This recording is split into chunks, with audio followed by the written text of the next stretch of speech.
Bom dia. Eh, eu gostaria de, nesse sábado chuvoso, falar sobre um tema que é muito importante para todos nós, especialmente para mim, que sou professor de ensino médio. Há um projeto de escola sem partido. Eh, eu não sei exatamente até onde vai esse projeto de proibir que se tenha aula sobre política, por exemplo, em sala de aula, ou um projeto que possa garantir aos alunos que eles possam, enfim, entrar com algum recurso junto às secretarias de educação, por exemplo, para no sentido de alertá-los de que tem professor em sala de aula fazendo política para um partido só, né? Pode ser que seja esse o projeto no final das contas, né? Ou o que há de mais essencial nele. Agora, o que me parece é o seguinte: isso é típico de pessoas que, antes de pensar em proteger os alunos de pessoas que defendam um partido político, são pessoas que talvez defendam o fato do nosso estudante se tornar acéfalo, ou seja, ele não ser capaz de pensar mais sobre política. É como se dissesse aquela máxima, né? Religião e futebol não se discute, ou religião e política não se discute. Mas se discute sim. Eu quero com esse vídeo afirmar que eu não tornei... minha visão política não é radical, eu não acho que meu partido ou a minha ideologia sejam o lado bom da história versus o lado ruim, né? Esse é um ponto importante que o professor tem que levar em consideração. Mas é preciso discutir, sim. E é preciso... eu acho que o grande problema do país não é nem a ideologia, é a corrupção. Portanto, tem políticos que são políticos de carreira, chegam no poder e querem se apropriar de dinheiro público, né, que é dinheiro da sociedade, né, e fazer uma carreira, enriquecer na política, o que é um absurdo. Isso independe de ideologia. Então esse é o grande problema, é a corrupção no país. Não é a ideologia. Se as pessoas seguissem a ideologia, você saberia e você poderia votar nos partidos políticos sabendo o que eles realmente defendem e que eles vão continuar defendendo por muitos anos, né? Eu defendo não a escola sem partido, mas a escola com todos os partidos. E eu não conseguiria só defender o meu partido, porque em respeito aos alunos, né? Eu não poderia chegar para os meus alunos e dizer o meu partido é o correto, é o melhor, a alternativa, votem nele ou indiquem para alguém votar nele.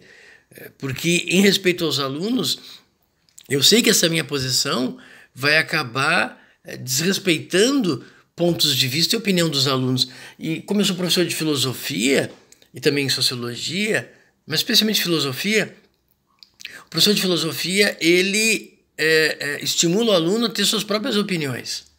E na filosofia é essencial o diálogo. O diálogo pressupõe estar aberto para ouvir o outro, né?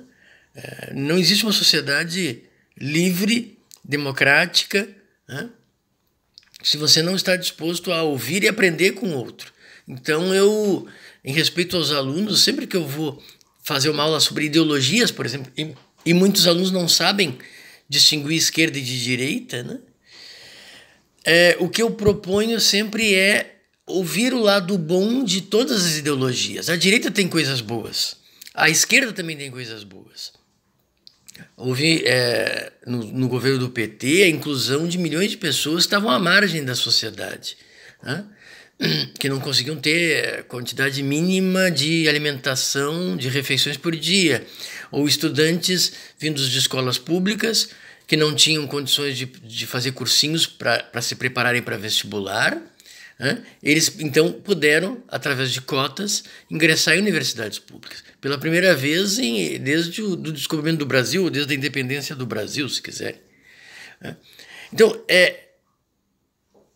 E aí nas minhas aulas eu apresento esquerda e direita e muitos alunos nessas aulas é que acabam descobrindo a diferença, né?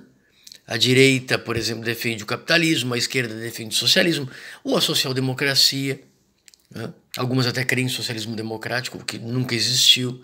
O capitalismo por si só não parece ser a forma de resolver todos os problemas, porque o capitalista quer o seu lucro, o lucro dele, né?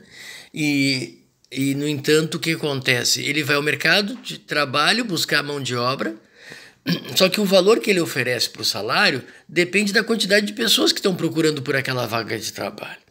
Então, como o Brasil, a população cresceu astronomicamente e ninguém nunca se preocupou, nem os governos militares se preocuparam com o controle de natalidade, o que acontece é que tem uma mão de obra enorme disponível e oferecendo o seu trabalho pelo mínimo, por um salário mínimo, ou talvez até abaixo do salário mínimo, né?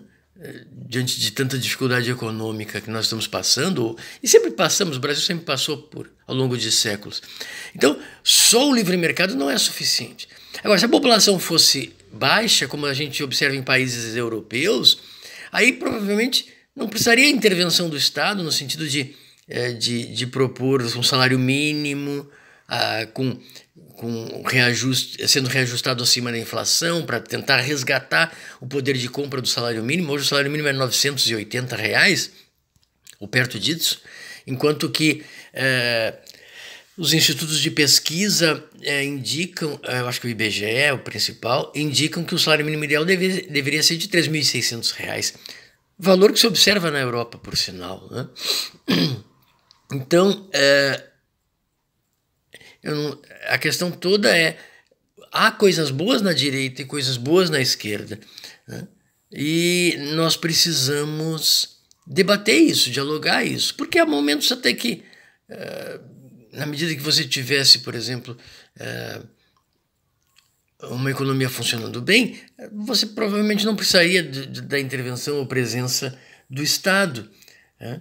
Mas há momentos em que a economia está ruim, o valor do salário pago, mínimo pago, é baixo, né? As pessoas estão sem as condições mínimas, né? Vida digna que se espera que todo ser humano possa conquistar, né?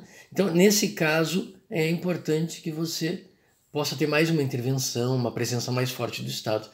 Então, acho que esse debate é muito útil. Eu me lembro que no tempo do meu Grêmio, que eu fui presidente do Grêmio Estudantil do Colégio Champagnat, nós propusemos e chamamos representantes de partidos políticos para fazer um debate, né, plural, né, a respeito na época era eleições para presidente do Brasil.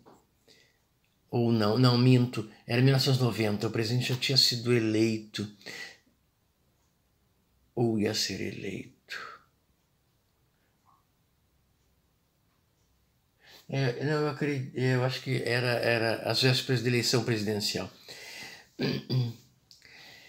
E foi muito bacana, porque isso permite que as pessoas possam ouvir as propostas de cada partido, né? E impedir que isso aconteça, né? Impedir que na escola se possa falar de política é uma forma desrespeitosa, né? E de estimular o emburrecimento dos alunos, né? A ignorância dos alunos. E a escola deve debater tudo que existe, não pode ser censurada. E vejo deputados muito jovens tendo essas ideias autoritárias, né? E é uma pena.